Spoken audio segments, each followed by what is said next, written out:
Governing কাউন্সিলের member Sabbir Ali. Governing কাউন্সিলের member Sabbir আলীকে কে বানিয়েছে? এই ব্রাত্য বসু। এই ব্রাত্য বসু কালকে গেছে এই জিহাদিটাকে বাঁচাতে, ও কিচ্ছু যায়নি। আইওয়াস গেছে হচ্ছে হলো জিহাদিটাকে বাঁচাতে, যে আরও বেশি করে ক্ষমতা দেওয়ার জন্য। এবার যেন আরও বেশি করে কলারটা তুলে সাব্বির ঘুরতে পারে, দেখ মালা রায়, ব্রাত্য বোস, মদন মিত্র আমার হয়ে এসেছে, আমার হয়ে কথা বলেছে। এই দাদাগিরিটার জন্য ব্রাত্য বসু কালকে গিয়ে আরেকটু সাব্বিরকে ছুঁয়ে দিয়ে এলেন, যে আরেকটু বাড়ো। এটাই তো ভবিতব্য, এটাই তো ভবিষ্যৎ, এটাই ভবিতব্য আমার আপনার ঘরের মা বোনেদের। আজকে সরস্বতী পুজো করতে গিয়ে কাঁদতে হবে, কালকে দুর্গা পুজো করতে গিয়ে কাঁদতে হবে, কালকে কালী পুজো করতে গিয়ে কাঁদতে হবে।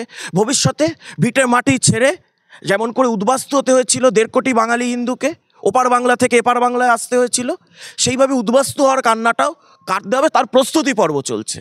পুলিশ মন্ত্রী তো টিকে আছে সাব্বিরদের ভরসায়। পুলিশ মন্ত্রীর ক্ষমতা, পুলিশ মন্ত্রীর চেয়ারটা রয়েছে সাব্বিররা রয়েছে বলে। কোথাও শাহজাহান, কোথাও সাব্বির, কোথাও শওকত। এই যে এই অঘোষিত মোঘল সাম্রাজ্য রয়েছে না, এই অঘোষিত মোঘল রাজত্ব, এই মোঘল রাজত্বের জন্যই তো তৃণমূলটা টিকে রয়েছে। আর বাঙালি হিন্দুর সর্বনাশ হচ্ছে, 7,000 গ্রাম হিন্দু শূন্য হয়ে গেছে। পুলিশ মন্ত্রী জানেন না? পুলিশ মন্ত্রীর কোনো ভ্রুক্ষেপ নেই। এই দিন দূরে নেই বাঙালি হিন্দুর, যদি 26 সালে এই তৃণমূল কংগ্রেস ক্ষমতায় যেতে, আপনি বাড়িতে শাঁখ বাজাবেন, সন্ধেবেলায় তুলসী তলায় প্রদীপ জ্বালাবেন, তার জন্য আপনাকে হাইকোর্টে গিয়ে পারমিশন চেয়ে আনতে হবে। সিঁথিতে সিঁদুর তো অর্ধেকটা ওই বামপন্থীরা প্রগতিশীলতার নামে তুলেই দেওয়ার চেষ্টা করেছে। আর মমতা বন্দ্যোপাধ্যায়ের রাজত্বে তো আপনি দেখছেন, একজন বাঙালি ব্রাহ্মণ ঘরের, বন্দ্যোপাধ্যায় ঘরের মহিলা সন্তান, তাকে হিজাব পরতে হচ্ছে। তো দিয়ে দিয়েছেন, যা সর্বনাশ করার মমতা বন্দ্যোপাধ্যায় ভোট ব্যাংকের রাজনীতি করে বাংলা বাঙালির করে দিয়েছে। আর কি বাকি রেখেছে? ধর, এরা অমানুষ। কুলাঙ্গার হলে কুণাল ঘোষ হয়, ও ঘোষ পরিবারের কুলাঙ্গার। ওর বাবা একজন মানে প্রথিতযশা চিকিৎসক ছিল, আর তার একটা চোরের দালাল বেরিয়েছে, তার ছেলে কুলের অঙ্গারও। ওকে আপনি ওকে মানুষের পর্যায়ে নেন কেন আপনি? ওর কথা বলতে গেলে না, আমার এখানে আশেপাশে কোথাও ড্রেন নেই, তাহলে ড্রেনের দিকে তাকাতে হয়। এই আমার কাছে বলবেন না, কুণাল ঘোষের প্রতিক্রিয়া নিতে হলে নর্দমার সামনে একবার করে বুমটা ধরবেন, দেখবেন কুণাল ঘোষের জবাবটা পাবেন। কারণ মানুষের মুখ থেকে ওই ভাষা বেরোয় না যেটা কুণাল ঘোষের মুখ থেকে বেরোয়।